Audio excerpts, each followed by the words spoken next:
The Trump administration waging a war against jurisdictions that provide sanctuary to illegal immigrants. Now they've released some statistics to support that concern. More than 100 suspected members of MS-13 and other gangs were released in sanctuary cities and areas generally last year, and that came despite requests from the federal government that they be held. This is a breakdown by state. Two-thirds of those releases occurred in California. President Trump said on Twitter today, California's dangerous policies of releasing violent criminals puts all Americans at risk. He also thanked San Diego County for backing the administration's lawsuit against the state.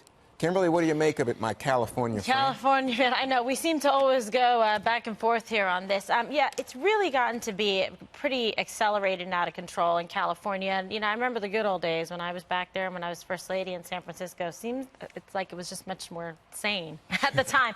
But now you have such a big, aggressive push. You have backlash from certain counties. They're saying, wait a second, don't lump us all into this. We want to follow the law. We want to uphold the law. We want fairness. And we're actually seeking justice, not injustice. We want people to come into this country legally. We welcome with open arms, okay? And that's how it should be. When you see the law broken and people coming in and essentially back and forth revolving doors, that's not helping the illegal immigrants coming in, their families, the children, the people get separated. It's not helping the local law enforcement and ordinances and the border. It's just fraught with complications and problems. And this is an issue that President Trump is not going to give up on, but it also seems that, you know, Governor Brown is digging in, Lieutenant Governor Newsom digging in, and this is really becoming a very large political issue for the upcoming gubernatorial election. Okay, so Jesse, help me out here just for a second so the audience understands what's at stake. The sanctuary cities legislation says basically if you have your average illegal immigrant in jail, they get out of jail, the city or the state has no obligation to notify the feds. But if it's a violent criminal, they will let you know. And then, of course, if there's a detainer or a warrant, they definitely are obligated to let you know. If it's a felony beef that they're holding them on, it gives the locals discretion to contact the feds. It doesn't mandate it, but there's also other elements. So if you pull over a guy for running a red light, he's got tattoos all over his face, no ID, can't speak English, you can't even ask him about his citizenship. And they restrict ICE access to prisons, and you can't hold an illegal immigrant longer than you would otherwise while you wait for the feds to slap the detainer. So what does the president want? So the president wants these sanctuary cities defunded, and he wants ICE... that they would, even with someone who wasn't criminal or a violent criminal, that they would hold them and tell the feds, come get him. I think they prioritize it if it's someone that's not here in this country illegally and it's just like a small thing, maybe shoplifting or something tiny. Obviously, the feds are going to prioritize it because they're busy. But if someone punches you in the face, steals a car, is selling narcotics, something big, then the president wants ICE to be able to go in there and get those guys and then ship them out. Bad hombres. So, Kennedy, what the numbers show coming from the president, the White House today, is we have 37 jurisdictions that have been engaging in this kind of behavior. Obviously, California, two-thirds of these numbers. But, you know, states like Washington State also involved, all over the country. What do you think? If that's how the states want to play it, that's fine. And if they want to operate independently, I don't have a problem with that. I also think, you know, I happen to have a very high opinion of most immigrants who come to this country because most of them don't commit crimes and they work very hard. And I hate to see them lumped in with members of MS-13.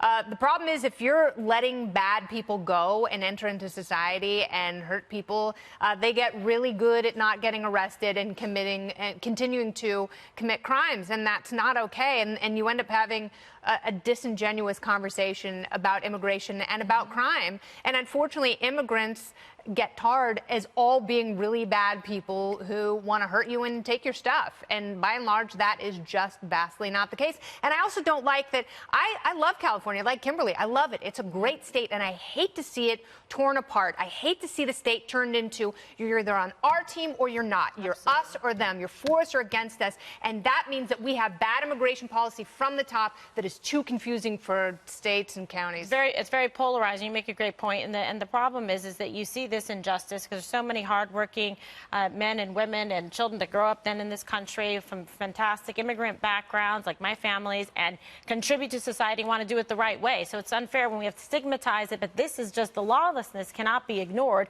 when you see people like MS-13, who I had to prosecute, you know, when I was a DA in San Francisco and Los Angeles. I mean, the horrific crimes that are committed, they should not be allowed to come in and re-enter again. Right. Public So, safety issue. Tyrus, I don't think he was talking about you with the tattoos. I got tattoos, but you know, I was born in Massachusetts, so I'm good. But I grew up in California, and I don't see the upside of the argument. Like I always try to look at things down the middle. Right. And if you're here illegally, you're already breaking the law. Right. And if you do something violent, you should be held up. You should be held up. If you rob, you steal, you do things. If it was a normal American citizen and he had a warrant in a different place, they're going to hold him. Right. You get so I think hooked. it's only fair. And the worst thing is they're encouraging they're encouraging gang members to bring more guys over because the worst thing will happen is you'll do something and then they'll let you go and you come back. They know California They know is the gonna laws treat 'em like better that. than the people who are arresting them. Best believe that. This isn't dumb. These aren't dumb. Don't ever think that these gangs are dumb. They're not. They know the system better than the system.